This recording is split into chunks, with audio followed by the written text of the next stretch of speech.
출애굽기 6장 1절에서 5절 말씀입니다. 출애굽기 6장 1절에서 5절 말씀, 우리 한 목소리로 같이 읽겠습니다. 함께 읽겠습니다. 시작. 여호와께서 모세에게 이르시되 이제 내가 바로에게 하는 일을 내가 보리라. 강한 손을 더하고 바로가 그들을 보내리라. 강한 손을 더하고 바로가 그들을 그 땅에서 쫓아내리라. 하나님이 모세에게 말씀하여 이르시되 나는 여호와이니라. 내가 아브라함과 이삭과 야곱에게 전능의 하나님으로 나타났으나 나의 이름을 여호와로는 그들에게 알리지 아니하였고 가나안 땅 곧 그들이 거류하는 땅을 그들에게 주기로 연약하였더니 이제 애굽 사람이 종으로 삼은 이스라엘 자손의 신음소리를 내가 듣고 나의 언약을 기억하노라. 제가 읽는 성경 버전이랑 다른 것 같아요. 혹시 예전 번역을 쓰시는 거죠? 예, 변함이 없는 것 같습니다. 우리 함성교회는 제가 떠날 때랑 똑같이 예배 순서도 그대로고, 고향에 온 것 같아서 참 좋습니다. 우리가 6장 말씀을 읽었지만 이 앞장의 내용을 좀 살펴보기 원하는데요. 이 앞장의 5장은 모세가 이제 하나님의 명령에 따라서 애굽의 바로를 만나서 이스라엘 백성들을 출애굽시키겠다라고 이야기한 이후의 내용이 5장에서 나오고 있습니다. 우리 5장 22절 말씀 성경 한번 읽어볼까요? 5장 22절 23절 말씀 같이 읽어보겠습니다. 22절 23절 한번 읽어보겠습니다. 시작. 모세가 여호와께 돌아와서 아뢰되 주여 어찌하여 이 백성이 학대를 당하게 하셨나이까? 어찌하여 나를 보내셨나이까? 내가 바로에게 들어가서 주의 이름으로 말한 후로부터 그가 이 백성을 더 학대하며 주께서도 주의 백성을 구원하지 아니하시나이다. 지금 모세가 하나님께 굉장히 화를 내면서 불평하고 원망하고 있는 장면이 나오고 있습니다. 왜 이렇게 모세가 지금 화가 났을까요? 모세가 이렇게 화가 나고 하나님께 불평하고 있는 이유가 세 가지가 있습니다. 제일 첫 번째는 이제 모세가 바로에게 가서 내가 이스라엘 백성들을 데리고 애굽을 나가겠다라고 했을 때 오히려 바로의 마음이 더 강팍해지고 더 완악해졌기 때문이다라고 하는 것입니다. 즉 내 앞에 어떤 문제가 있고 어떤 어려운 상황이 있는데 이것이 잘 풀어지고 잘 해결되어지는 것이 아니라 형편이 더 좋아지는 것이 아니라 이전보다 더 안 좋은 상태로 더 악화되는 상황으로 지금 나빠졌다라고 하는 것이죠. 그러니까 사실 모세는 하나님께 부르심을 받고 여러 가지 이적들을 체험하면서 이 모든 일들이 다 순조롭게만 진행될 거라는 아주 순진한 생각을 했던 것 같습니다. 바로에게 그냥 하나님의 이름만 대면 바로가 벌벌 떨면서 아이고 그러냐 빨리 데리고 나가라 막 이렇게 이야기할 거라고 착각을 했던 거죠. 근데 그럴 줄 알았더니 바로가 오히려 마음이 완악해져 갖고 도대체 하나님이 누구냐 그러고 너희들이 배가 불렀구나 게을러서 네가 일을 좀 더 안 해서 그런가 보다 일을 더 시켜야겠다 막 학대하고 벽돌 만드는데 막 재료도 주지 않고 오히려 이스라엘 백성들을 더 고통스럽게 하는 거죠. 그러니까 문제가 해결되어지는 것이 아니라 더 안 좋은 상태, 더 나빠지는 상태로 악화됐다라고 하는 것입니다. 그러니까 모세가 이것을 보면서 불평하고 있는 거예요. 화가 난 것입니다. 두 번째 이유는 이스라엘 백성들까지도 이제 자기에게 뭐라 그러는 거예요. 아니 우리 잘 살고 있는데 왜 괜히 바로 왕한테 가서 쓸데없이 나간다고 이야기를 해갖고 왜 우리를 더 힘들게 하냐 라고 오히려 모세를 원망하고 모세를 불평하는 것입니다. 지금 이 모든 일은 모세가 자기를 위해서 하는 것이 아니라 이스라엘 백성들을 구원하고자 살리고자 하는 것입니다. 근데 그것을 정작 이스라엘 백성들은 알아주지는 못할 망정 오히려 모세에게 괜히 뭐라고 더 하는 거죠. 그러니까 모세가 화가 나고 불평하는 거예요. 세 번째 이유가 있습니다. 이것이 가장 큰 이유입니다. 이 모든 일은 모세는 하나님께서 다 하라고 하신 일이었어요. 그러니까 모세 입장에서 보면 자기가 원해서 하는 것이 아니라 자기는 그냥 이미 모든 걸 다 포기하고 미디안 광야에서 40년간이나 양을 치면서 살고 있었습니다. 근데 그랬던 그를 굳이 하나님께서 소명을 주시면서 부르셔갖고 여러 이적을 보여주시면서 이런 일을 하라고 말씀하신 분이 바로 하나님이셨다라고 하는 거죠. 그러면 모세 입장에서는 하나님이 부르셨으니까 당연히 하나님께서 알아서 하실 거라고 생각하지 않았을까요? 시키는 대로만 하면 하나님의 놀라운 역사가 막 일어나고 백성들은 자기를 막 따라오고 그런 기적이 일어날 줄 알았는데 바로는 여전히 강팍하고 더 마음이 완악해지고 백성들을 더 학대하고 상황은 더 안 좋아지고 이 이스라엘 백성들은 오히려 자기 탓을 하고 자기를 원망하고 그러니까 지금 모세가 하나님을 원망하고 불평하고 막 화를 내면서 이야기를 하고 있는 것입니다. 오늘 우리도 살아가면서 이런 경우가 있을 수 있습니다. 분명 우리는 하나님의 말씀이라고 이것을 믿고 순종해서 이 길을 걸어가고 있는데 부르심이라고 믿고 나아가는데 상황이 오히려 좋아지는 것이 아니라 더 나빠지는 거죠. 더 악화되고 사람들은 이것을 다 내 책임이라 그래요. 다 나에게 탓을 돌리고 나를 원망합니다. 혹시 그런 상황 가운데 처하시거나 그런 일들을 또 겪어보신 분들이 있지 않습니까? 미국에 제가 아는 목사님은 정말 최선을 다해서 교회를 섬기시고 성도들을 사랑하시는데 교회가 점점 부흥을 하는 것이 아니라 오히려 줄어드는 일들이 막 일어납니다. 그렇게 사람들을 위해서 기도하고 사랑으로 섬기시며 보살피고 헌신하셨는데 자꾸 교회에 문제가 생기고 사람들은 분열해서 교회를 나가고 그리고 떠나는 사람들마다 이게 다 목사님 탓이라고 목사님을 원망하는 거예요. 정말 하나님의 말씀이라고 믿고 순종해서 그 길을 걸어가는데 상황은 더 안 좋아지고 사람들은 내 탓을 하고. 저도 미국에 처음 갔을 때 그랬습니다. 분명 하나님의 부르심이라고 믿고 순종해서 미국에 유학을 왔는데 상황이 너무 힘든 거죠.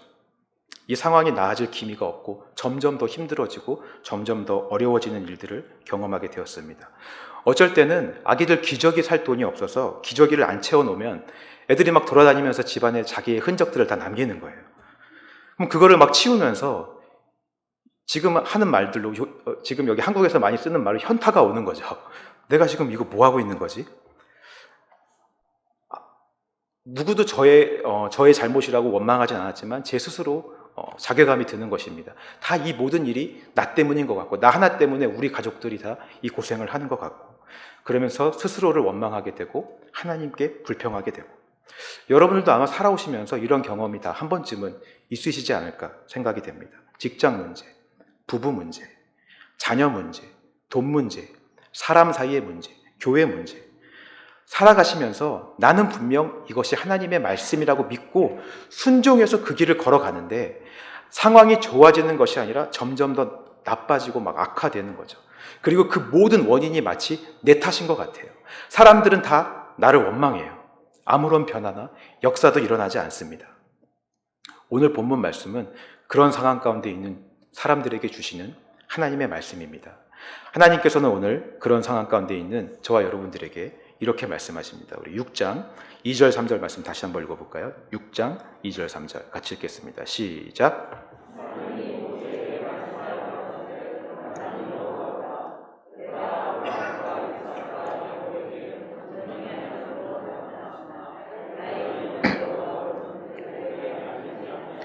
나는 여호와니라. 이 말씀은 하나님께서 우리에게 주시는 놀라운 위로의 말씀입니다. 하나님께서는 지금 불평하고 막 화를 내면서 원망하고 있는 모세에게 이렇게 말씀하세요. 내가 아브라함과 야곱과 이삭에게는 전능의 하나님으로 나타났지만 나의 이름을 그들에게는 여호와로는 알리지 않았다라고 말씀을 하시는 것입니다. 자, 하나님께서는 아브라함과 야곱과 이삭에게는 전능의 하나님으로 나타나셨습니다. 전능이라는 말은 말 그대로 모든 것을 하실 수 있는 하나님이라는 뜻이에요. 100살이 된 아브라함이 아들을 낳을 수 없는 아브라함이 아들을 가질 수 있게 해주시는 그런 전능의 하나님, 사람은 할 수 없는 일, 그런 기적 같은 일들을 하실 수 있는 분이 바로 하나님이시라는 거죠. 이삭도 마찬가지입니다. 제물로 바쳐질 이삭 대신에 갑자기 어디선가 염소 한 마리가 딱 나타나는 그런 놀라운 기적 같은 일을 하실 수 있는 분이 전능의 하나님이라고 하는 것입니다. 야곱도 마찬가지죠. 형 에서에게 죽을 수밖에 없는 자신을 사닥다리가 막 나타나고 천사들이 오르락내리락 하는 기적과 하나님과 씨름도 하는 기적을 경험하고 또 자기 아들 요셉을 통해서도 그 애굽의 노예가 총리가 되는 그런 기적, 사람은 할 수 없는 그런 놀라운 기적을 베푸실 수 있는 전능의 하나님으로 아브라함과 이삭과 야곱에게는 나타나셨다라고 하는 것입니다. 많은 사람들이 사실 이런 하나님을 다 원하고 있습니다. 못하실 것이 없는 하나님, 내 문제를 다 해결해 주시는 해결사 하나님, 내 어려운 상황을 다 바꿔주시는 하나님. 그래서 뭔가 역사가 일어나고 기적이 일어나서 사람들에게 좀 자랑스럽게 이야기할 만한 그런 전능의 하나님을 모든 사람들이 다 원하고 기대하고 있습니다. 그래서 우리는 그런 설교나 그런 간증에 은혜를 많이 받아요. 내가 뭔가 풀 수 없는 문제가 있었는데 전능의 하나님께서 기적을 베푸셔서 내 문제들을 다 해결해 주셨습니다. 그런 얘기 들을 때 막 감동이 되고 막 은혜를 받는 거죠. 내가 의학으로, 현대의학으로는 고칠 수 없는 불치병에 걸렸는데 하나님이 기적으로 나를 고쳐주셨습니다. 아멘! 사람들이 막 감동하고 은혜를 받죠. 내가 사업이 다 망해가는데 하나님이 기적을 베풀어 주셔서 사업이 다 회복되고 내가 돈을 많이 벌고 성공했습니다. 아멘! 내 아들이 공부를 정말 못했는데 은혜를 받더니 갑자기 정신을 차려서 공부를 열심히 해서 서울대 들어갔습니다. 아멘! 뭔가 이런 기적 같은 스토리, 전능의 하나님께서 막 역사하셔서 막 놀라운 이런 성공 스토리에 우리가 은혜를 받고 감동을 받습니다. 사람들이 다 교회 와서 그런 거 기도하는 거예요. 저마다 풀지 못하는 문제, 자기의 인생의 어려운 다 문제들 들고 나와서 어려운 상황들 다 들고 나와서 하나님 이거 해결해 주세요. 전능의 하나님이시라면서 기적을 베푸실 수 있으시다면서 내 문제 좀 해결해 주세요. 다 기도하고 구합니다. 하나님께서는 그 모든 문제들을 다 해결해 주실 수 있는 능력을 가지신 전능의 하나님이 맞습니다.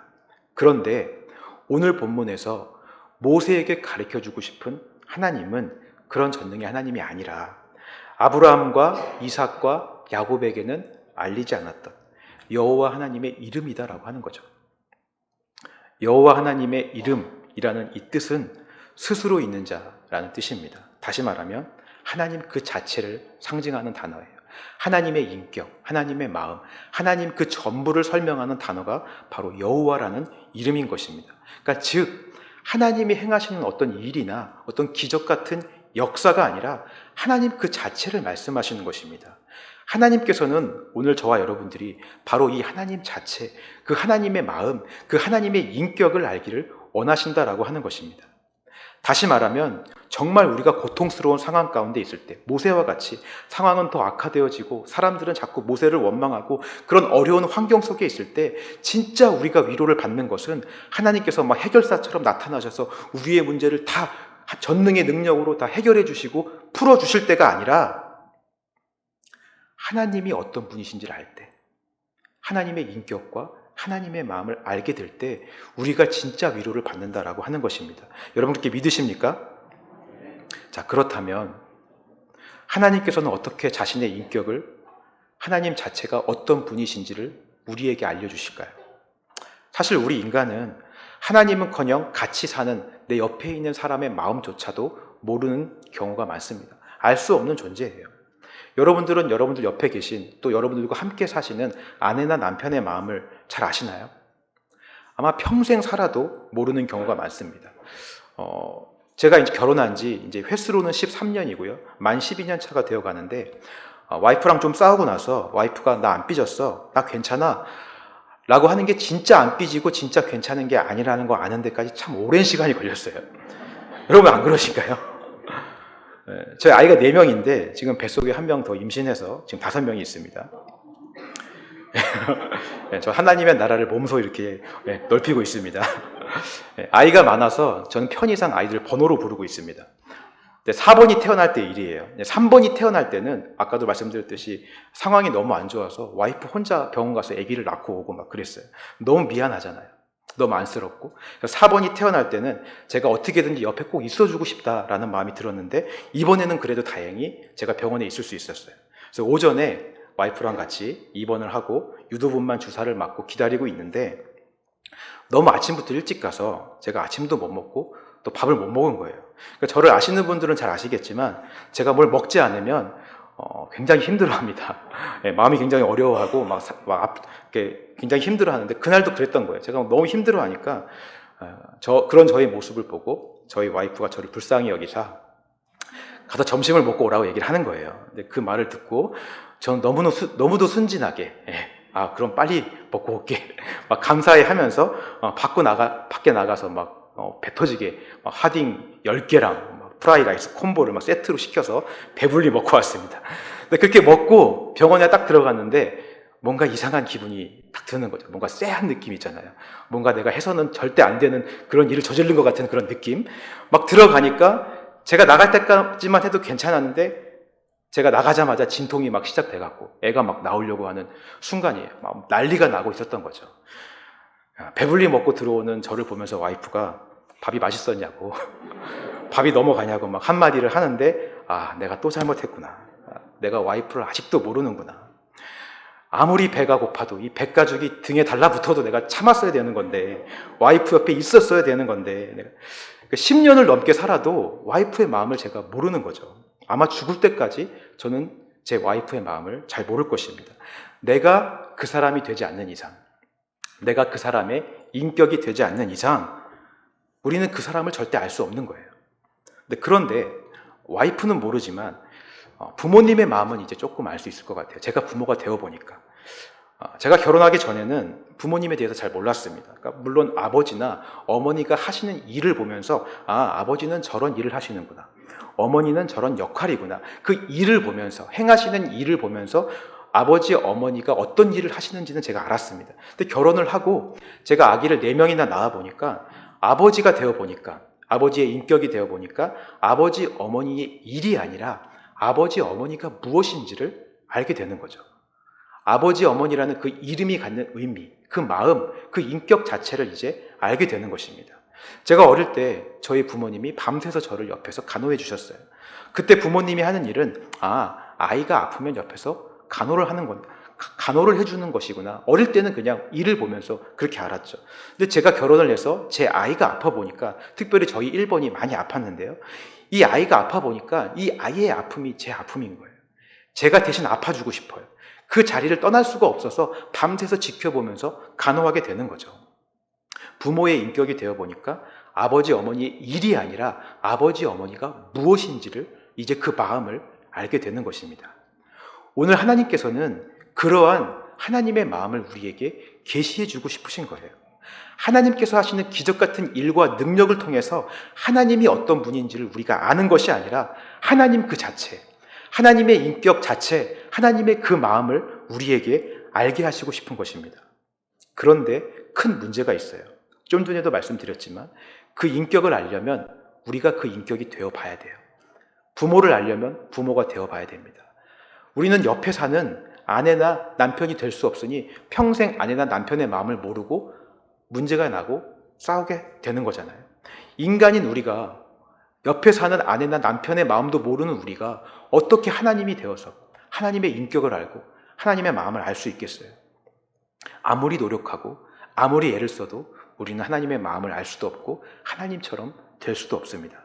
근데 세상의 대부분의 종교는 너가 애쓰고 노력하면 하나님이 될 수 있다, 신이 될 수 있다라고 이야기를 합니다. 선을 행하고 도덕을 닦아서 신을 만족시키면 너가 복을 받고 신처럼 될 수 있다라고 이야기를 하죠. 근데 우리 하나님은 그렇게 말씀하지 않으십니다. 여기에 정말 놀라운 성경의 진리와 기독교의 복음이 있는 것입니다. 오늘 하나님께서는 우리 보고 너가 애써서 노력해서 하나님처럼 되라 라고 말씀하지 않으시고요. 그냥 자신의 인격을 우리에게 주시기로 결정하십니다. 하나님 본인이 사람의 몸을 입고 이 땅에 오시기로 결정하세요. 그분이 누구십니까? 예수 그리스도시죠. 하나님이신 그 예수님 자체가 이 땅에 오셔서 십자가의 죽으심으로 우리 안에 들어오셔서 그분의 인격을 우리에게 계시해 주시는 거예요. 여러분, 이것이 우리에게 가장 큰 위로가 되는 것임을 믿으시기 바랍니다. 하나님이 어떤 분이신지를 아는 것만큼, 그분의 인격을 우리가 아는 것만큼 우리에게 위로가 되는 것이 없어요. 내 안에 계시는 예수님이 우리가 어떤 문제를 만날 때마다, 어떤 어려운 상황에 처할 때마다 하나님의 인격을 알려주세요. 하나님의 마음을 알려주시고 하나님이 어떤 분이신지를 계시해 주십니다. 이 지옥 같은 상황도, 아무리 힘든 상황도 하나님의 인격을 알게 되면 하나님은 나에게 가장 좋은 것을 주시는 분이시지, 이 상황이 나에게 꼭 필요한 상황이구나 알게 되는 거죠. 하나님의 마음을 알게 되는 거예요. 문제가 해결되지 않아도, 내 삶은 변하지 않아도 내 안에 있는 하나님이신 예수님께서 내 마음을 평안하게 해주시고 기쁘게 해주시는 것입니다. 삶은 지옥이라도 마음이 평안한 것이 무엇인지 경험케 되어지는 거죠. 다윗도 그랬습니다. 그가 쓴 시편을 보시면 처음에는 그도 처한 상황이 너무나 고통스럽고 힘들다 보니까 왜 이런 고통의 상황에서 저 원수들의 세력에서 날 건져주시지 않냐고 하나님께 막 원망하고 기도해요. 하나님 전능의 하나님이시라면서 그 크신 팔을 펴서 나를 건져내 주셔야지 왜 나를 이렇게 힘들게 하시냐고 전능의 하나님의 능력을 구하던 다윗이 점점 시편 후반부로 갈수록 하나님의 인격을 알게 되고 하나님의 마음 자체가 다윗 안에 부어지게 되니까 그의 시편의 고백이 다 바뀌게 돼요. 여호와를 찬양하라. 그는 나의 피난처시오. 그는 나의 구원의 뿌리시오. 그는 나의 반석이시오. 그는 나의 방패시오. 고백이 다 바뀌게 되는 거예요. 내 마음이 평안하게 되고 기쁨이 넘치게 되는 것입니다. 그러나 우리가 계속해서 하나님이 하시는 일, 하나님이 행하시는 역사에만 집중을 한다면 우리는 변하지 않는 상황을 보고 모세처럼 계속 불평하고 원망할 수밖에 없는 거예요. 그래서 오늘 하나님께서는 모세에게 가장 먼저 이것을 알려주시는 것입니다. 나는 여호와라, 스스로 있는 자라. 하나님의 인격, 그 자체를 지금 계시해 주시는 것입니다. 오늘 예수님이 저와 여러분들의 인격이 되셨습니다. 예수님의 인격이 우리의 인격이 되셨어요. 그리고 시시때때로 우리가 어려울 때마다, 우리가 문제를 만날 때마다 하나님의 인격을 우리에게 알려주십니다. 여러분 그렇게 믿으십니까? 그렇다면 아무리 우리의 상황이 힘들고 어려워도 상황을 보고 불평하고 원망하는 것이 아니라 하나님의 인격을 알려달라고, 예수 그리스도를 통해 하나님의 마음을 알게 해달라고 기도하실 수 있는 저와 여러분들이 되시기를 주님의 이름으로 축원합니다. 두 번째 위로의 말씀입니다. 4절에서 8절 말씀도 한번 읽어보겠습니다. 4절에서 6장 4절 8절 함께 읽겠습니다. 시작.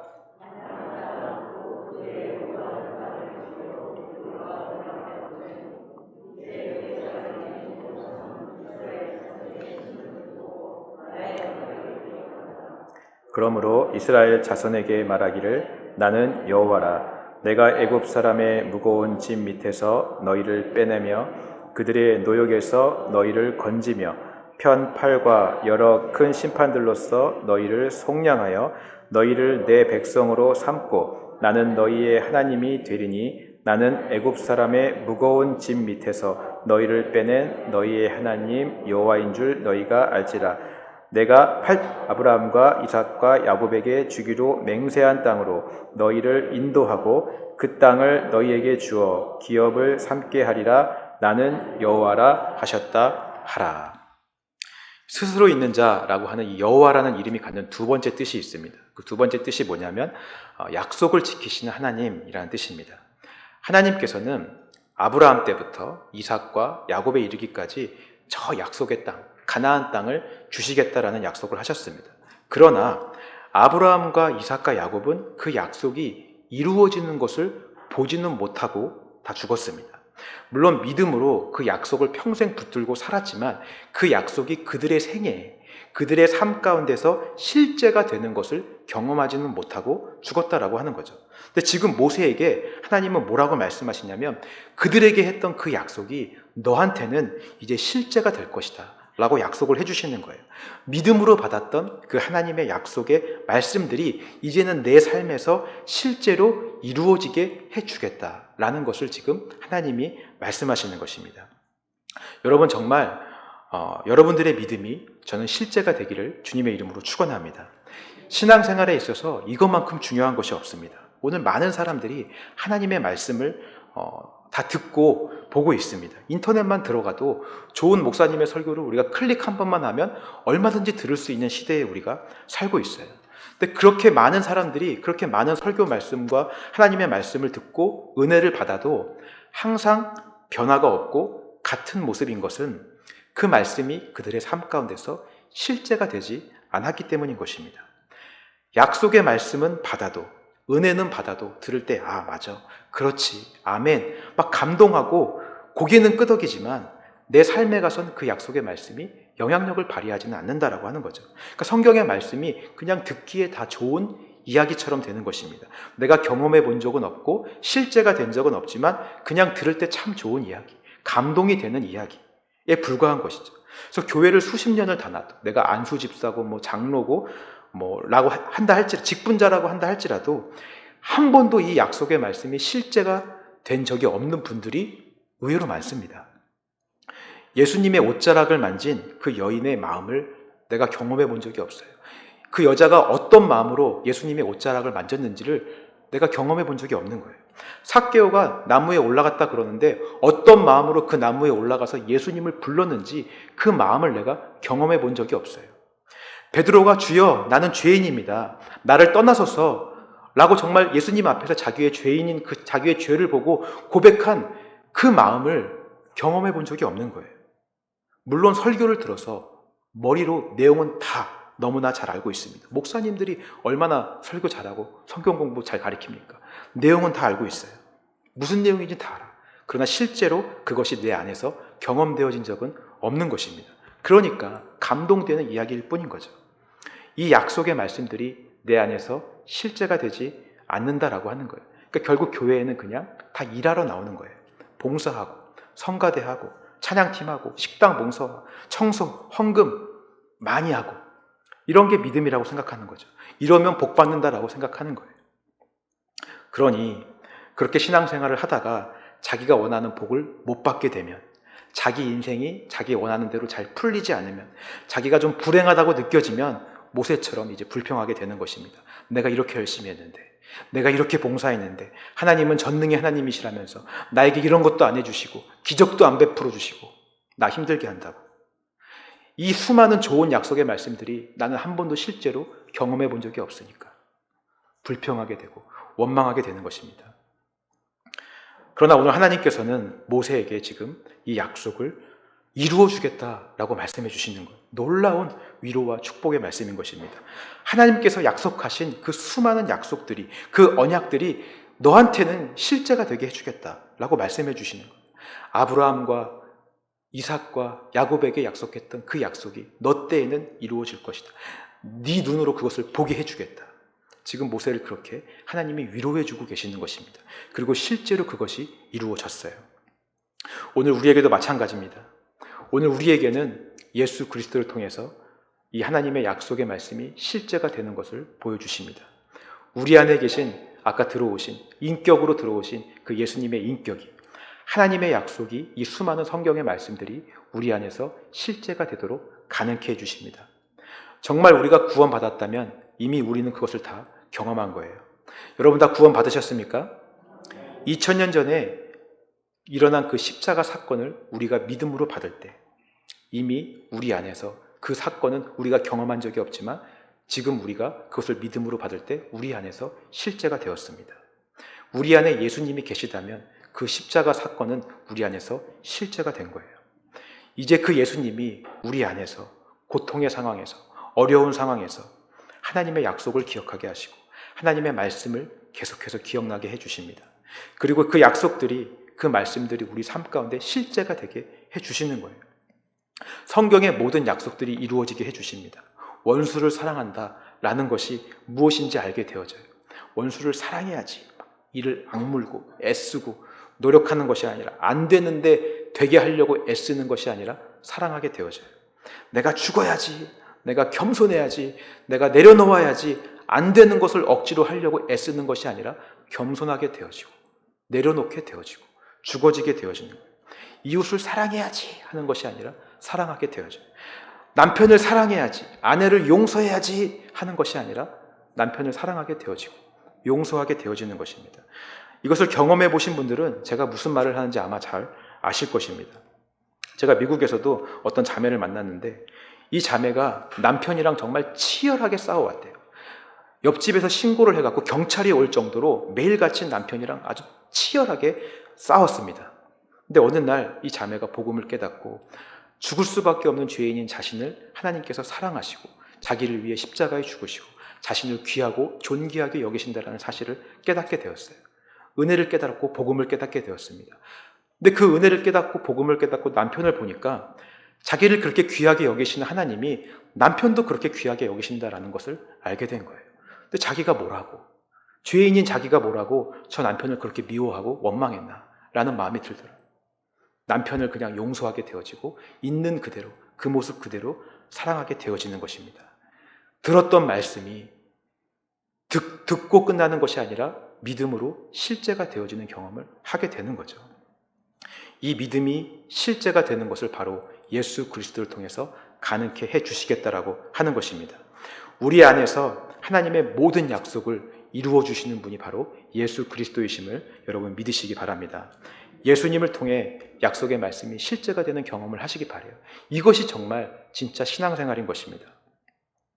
세상은 우리가 하나님의 법을 따르려고 하면 할수록 더 우리를 고통스럽게 합니다. 바로왕처럼 더 우리를 고통스럽게 하고 더 학대하고 우리를 더 힘들게 해요.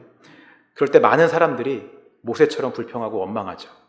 왜 하나님은 내 삶을 해결해 주지 않으십니까? 전능의 하나님이시라면서 왜 그런 능력이 있으시면서 나를 이렇게 힘들게 합니까? 다 전능의 하나님의 역사만 기대하고 자기 문제를 풀어주기만을 기대하고 내 삶의 어려움들이 해결되기만을 기대합니다. 그러나 오늘 하나님께서 그런 우리에게 주시는 하나님의 말씀은 나는 여호와니라. 내가 너에게 주고 싶은 것은 내가 행하는 기적과 역사가 아니라 바로 나 자신이다. 나 자체, 내 마음, 내 인격을 너에게 주기를 원한다. 우리가 그 인격을 경험하게 되면 하나님이 어떤 분이신지를 이제 알게 됩니다. 그리고 그 인격이 우리 안에 들어오게 되면 하나님의 약속이 우리 안에서 실제가 되어지는 것입니다. 그렇게 우리는 하나님을 알고 하나님의 마음을 더 알아가는 거예요. 이것이 신앙생활인 것입니다. 말씀을 마치기 원합니다. 여러분 욥을 기억하실 것입니다. 욥기 마지막에서 이렇게 고백을 하죠. 내가 그동안 주께 대하여 귀로 듣기만 하였사오나 이제는 눈으로 주를 배움나이다.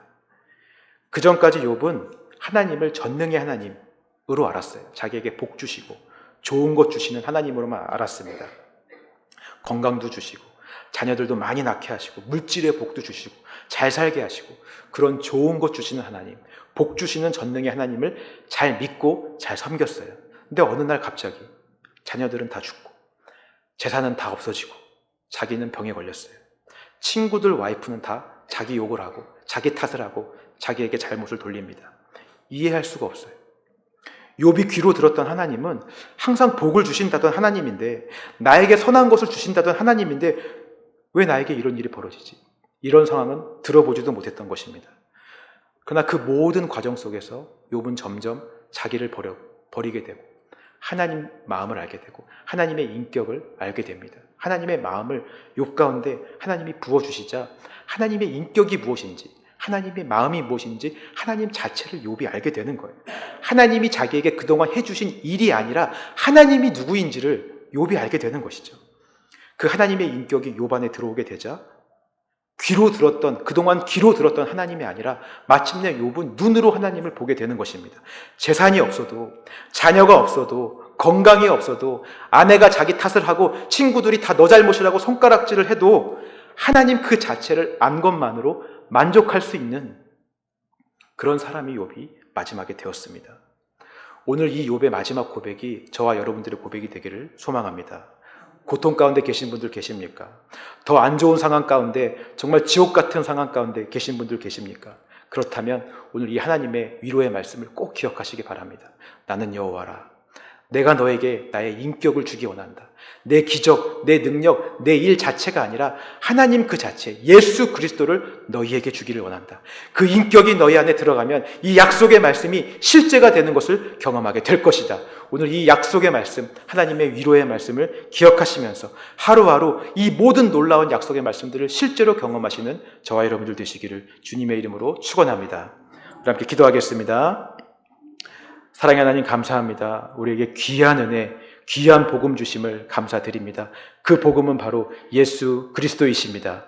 아무리 상황이 힘들고 어려워도, 우리 삶에 지옥 같은 일들이 펼쳐진다 할지라도 예수 그리스도가 우리 안에 있으면 우리는 능히 감당하며 살아갈 수 있는 줄 믿습니다. 하나님의 인격이 우리 안에 들어오게 해주시고 하나님의 인격이 약속의 말씀들이 실제가 되게 함으로 우리 삶 가운데 주님을 붙들고 날마다 살아가는 우리의 인생 되게 하여 주시옵소서. 예수님의 이름으로 기도합니다. 아멘.